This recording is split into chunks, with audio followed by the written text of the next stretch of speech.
عن واثلة بن الأسقع رضي الله تعالى عنه أن النبي صلى الله تعالى عليه وسلم قال جنبوا مساجدكم صبيانكم ومجانينكم۔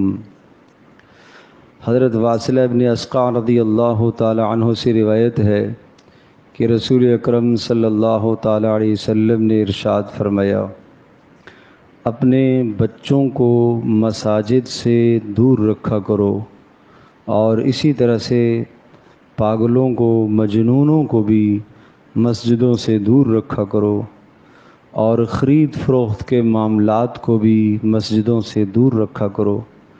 اور جھگڑے کے معاملات کو بھی مسجدوں سے دور رکھا کرو، اور اسی طرح سے آوازوں کے بلند کرنے کو بھی مسجد سے دور رکھا کرو، اور حدود کے قائم کرنے کو بھی مسجد سے دور رکھا کرو، تلواروں کے نکالنے کو بھی مسجد سے دور رکھا کرو۔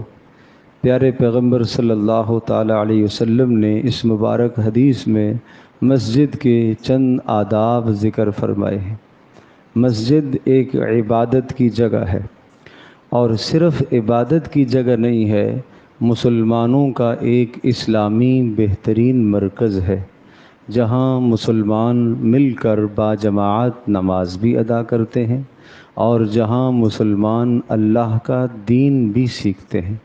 پیارے پیغمبر صلی اللہ تعالی علیہ وسلم کی مسجد نبوی رسول اکرم صلی اللہ تعالی علیہ وسلم نے جب تعمیر فرمائی تو وہاں نمازیں بھی باجماعت ادا ہو رہی ہیں، اور نماز جمعہ بھی ہو رہا، وعظ و نصیحت بھی ہو رہی ہے، اور دین کے بے شمار شعبے رسول اکرم صلی اللہ تعالی علیہ وسلم نے مسجد سے زندہ فرمائے۔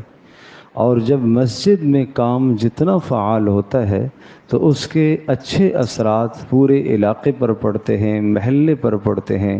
اور اہل علاقہ میں باہمی محبتیں پیدا ہوتی ہیں، اس لیے کہ بار بار جب ممبر سے دین کی بات سنائی جاتی ہے تو کسی نہ کسی وقت پتھر دل بھی انسان کا موم ہو جاتا ہے۔ تو اس لیے رسول اکرم صلی اللہ تعالی علیہ وسلم نے مساجد کی بڑی اہمیت ذکر فرمائی۔ چنانچہ آداب بیان کرتے ہوئے ایک ادب آپ نے یہ بتایا کہ مساجد کو صاف ستھرا رکھا جائے، اور یہاں تک ارشاد فرمایا کہ جس نے من اخرج اذن من المسجد،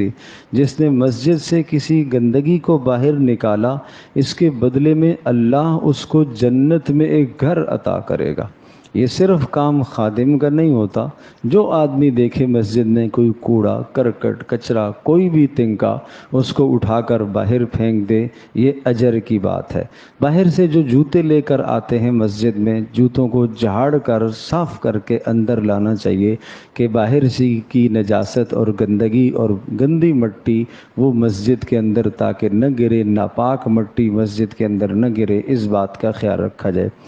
اسی طرح سے پیارے پیغمبر صلی اللہ علیہ وسلم نے یہ بھی بتایا کہ اپنے بچوں کو مساجد سے دور رکھو۔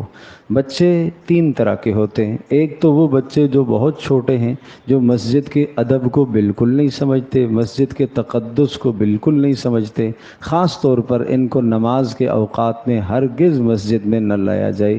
البتہ پیارے پیغمبر صلی اللہ علیہ وسلم کی خدمت میں چھوٹے بچے نمازوں کے اوقات کے علاوہ تحنیک اور تبریک کے لیے، برکت کے لیے، دعاؤں کے لیے لائے جاتے تھے، تو اس میں مذائقہ نہیں ہے، لیکن نماز کے وقت میں نہیں۔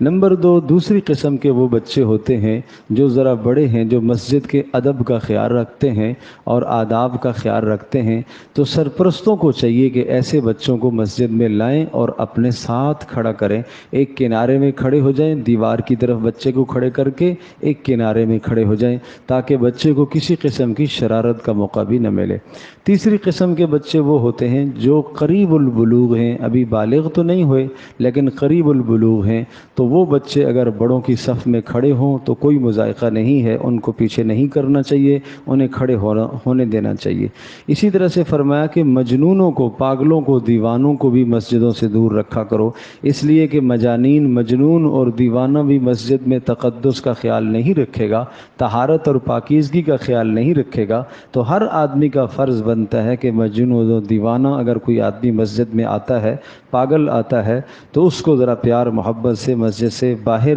نکالنے کی کوشش کرے۔ اور اسی طرح سے فرمایا خرید فروخت کے معاملات کو مسجد میں نہ لایا جائے، معنی یہ کہ سامان خرید فروخت کا مسجد میں نہ لایا جائے۔ اگر کوئی آدمی آپس میں کوئی مختصر بات چیت کر لیتے ہیں تو کوئی مذائقہ بھی نہیں ہے۔ اسی طرح سے جھگڑے کے معاملات جہاں آوازیں اونچی ہو سکتی ہیں، اس قسم کے معاملات مسجد میں نہ لائے جائیں۔ اسی طرح سے مسجد میں آوازیں بلند نہ کی جائیں، اونچی آواز سے کوئی نہ بولے، اس بات کا خیال رکھے۔ ایک حدیث میں آتا ہے رسول پاک صلی اللہ علیہ وسلم نے ارشاد فرمایا کہ میرے سامنے میری امت کے نیک اعمال پیش کیے گئے، یہاں تک کہ مسجد سے نجاست کی ہلکی سی چیز کا نکالنا بھی پیش کیا گیا، وہ بھی ایک بہت بڑا ثواب ہے۔ اور گناہ بھی پیش کیے گئے، اور فرمایا گناہوں میں سے سب سے بڑا گناہ میں نے دیکھا وہ کیا ہے؟ قرآن مجید کو یاد کر کے بھلا دینا، یہ بڑا گناہ ہے۔ یا کوئی آدمی یہ کہے کہ فلاں صورت مجھے یاد تھی، فلاں آیت مجھے یاد تھی، اب تو بالکل بھول گئی ہے، یہ گناہ ہے قرآن کو یاد کر کے بھلانا۔ اسی طرح سے آپ نے ارشاد فرمایا کہ مسجد میں حدود کو قائم نہ کیا جائے، اسلحہ کسی قسم کا مسجد میں نہ نکالا جائے۔ اور اسی طرح سے ایک حدیث میں یہ ارشاد فرمایا کہ جب تم مسجد میں آیا کرو تو کوئی بدبودار چیز کھا کر نہ آیا کرو، پیاز کچی اور لہسن وغیرہ اس قسم کی چیز۔ فرمایا جس چیز سے انسانوں کو اذیت ہوتی ہے اس سے فرشتوں کو بھی تکلیف ہوتی ہے، لہٰذا مسجد میں آدمی کو منہ صاف کر کے آنا چاہیے۔ جو لوگ پان استعمال کرتے ہیں، سگریٹ استعمال کرتے ہیں، نسوار استعمال کرتے ہیں، وہ مسجد میں آنے سے پہلے وضو خانے میں اچھی طرح سے اپنے منہ کو دھو کر مسواک کا اہتمام کے ساتھ استعمال کر کے پھر مسجد کے اندر داخل ہوں۔ یہ یہاں کے آداب ہیں، ان آداب کا تقاضا ہے۔ جو شخص اللہ کے دربار کے آداب کی رعایت رکھتا ہے، اللہ پاک اس کو ایمان کا نور عطا فرماتا ہے، اور اللہ تبارک و تعالیٰ اس کی عبادت کو اپنی بارگاہ میں قبول کرتا ہے۔ اللہ پاک ہم سب کے لیے عمل کرنا آسان فرمائے۔